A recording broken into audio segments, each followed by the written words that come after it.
বেফাকুল Madarisil Arabia বাংলাদেশের ৪৯তম কেন্দ্রীয় পরীক্ষার ফলাফল কিভাবে সংগ্রহ করতে হবে আজকের এই আয়োজনে আমরা সেই বিষয়টি ধাপে ধাপে জেনে নেব। তো প্রথমেই সবচেয়ে জরুরি তথ্যটা দিয়ে শুরু করা যাক। বেফাকের ঘোষণা অনুযায়ী ৪৯তম কেন্দ্রীয় পরীক্ষার ফলাফল প্রকাশিত হতে যাচ্ছে আগামী ১৮ মার্চ ২০২৬ বুধবার। হিজরি ক্যালেন্ডার অনুযায়ী তারিখটি হল ২৮ রমজান, আর ফলাফল ঠিক সকাল ১১টা থেকে অনলাইনে পাওয়া যাবে। এখন পরীক্ষার্থী এবং অভিভাবকদের মনে যে প্রধান প্রশ্ন তা হল ফলাফলটা ঠিক কিভাবে দেখা যাবে। চলুন আমরা এখন ফলাফল জানার সবচেয়ে সহজ উপায়গুলো এক এক করে দেখিয়ে নিই।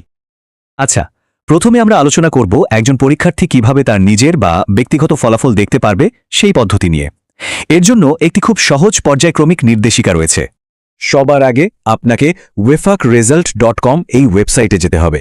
সেখানে যাওয়ার পর প্রথমে ৪৯তম কেন্দ্রীয় পরীক্ষা নির্বাচন করতে হবে এবং তারপর নিজের মারহালা অর্থাৎ স্তর বেছে নিতে হবে। এখানে একটা খুব জরুরি বিষয় কিন্তু মনে রাখতে হবে, রোল ও রেজিস্ট্রেশন নম্বর দুটোই অবশ্যই ইংরেজিতে লিখতে হবে।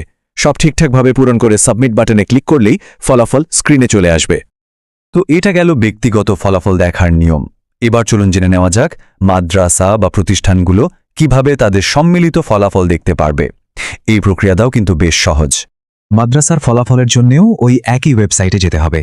সেখানে গিয়ে প্রথমে সন, মারহালা এবং ইলহাক নম্বরটি দিতে হবে।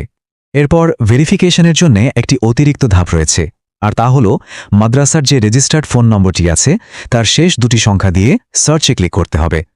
তাহলেই সম্মিলিত ফলাফল দেখা যাবে।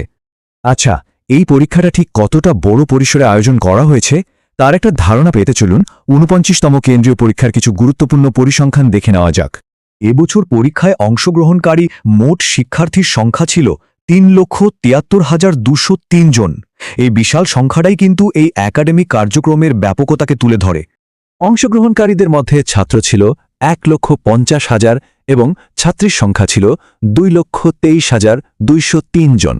আর সারা দেশ জুড়ে মোট ২,৪৬০টি কেন্দ্রে একযোগে এই পরীক্ষা অনুষ্ঠিত হয়েছে। চলুন সব গুরুত্বপূর্ণ তথ্যগুলো এক নজরে আরেকবার দেখে নিই, যা ফলাফল প্রকাশের দিন সবার কাজে লাগবে। সবচেয়ে জরুরি বিষয়গুলো মনে রাখতে হবে। ওয়েবসাইটটি হল wefakresult.com। তারিখটা হল ১৮ মার্চ ২০২৬ সকাল ঠিক ১১টা। ব্যক্তিগত ফলাফলের জন্য রোল ও রেজিস্ট্রেশন নম্বর প্রয়োজন হবে, আর মাদ্রাসার ফলাফলের জন্য ইলহাক নম্বর এবং রেজিস্টার্ড ফোন নম্বরের শেষ দুটি সংখ্যা লাগবে। তো ফলাফল দেখার জন্য যা যা দরকার তার সব তথ্যই এখন আপনাদের হাতের মুঠোয়। এখন শুধু ১৮ মার্চের অপেক্ষা। সকল পরীক্ষার্থীর জন্য রইল আমাদের পক্ষ থেকে শুভকামনা।